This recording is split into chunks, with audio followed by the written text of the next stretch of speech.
আমাৰ কেবিনেটে এই সিদ্ধান্ত গ্ৰহণ কৰিছে যে অহা 2 বছৰলৈ অসম টেট ৰাজ্য চৰকাৰ অনুষ্ঠিত কৰা টেট পৰীক্ষা অনুষ্ঠিত কৰা নাযাব ইয়াৰ হলনি চেন্ট্ৰেল যিটো সি টেট হয় যিটো বছৰত দুবাৰকে হয় সেই টেটৰ আমি মান্যতা প্ৰদান কৰিম এতেকে ছাত্ৰ ছাত্ৰী যিসকলে বিএড কমপ্লিট কৰিছে তেওঁলোকে সি টেটৰ সুবিধা ল'ব পাৰিব আমাৰ বিদ্যালয়সমূহৰ যিসমূহ সমস্যা আছে বিশেষকৈ এলপি এমই যিবিলাক স্কুল আছে সেই স্কুলবিলাকৰ সমস্যাসমূহ আমি সমগ্ৰ শিক্ষাৰ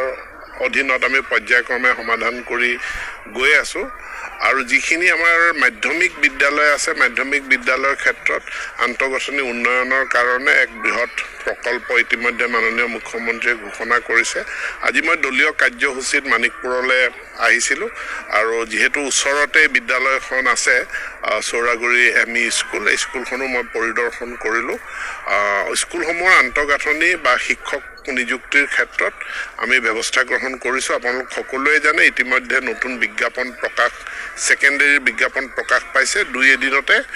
প্ৰাথমিক আৰু উচ্চ প্ৰাথমিক নিম্ন প্ৰাথমিকৰো বিজ্ঞাপন প্ৰকাশ পাব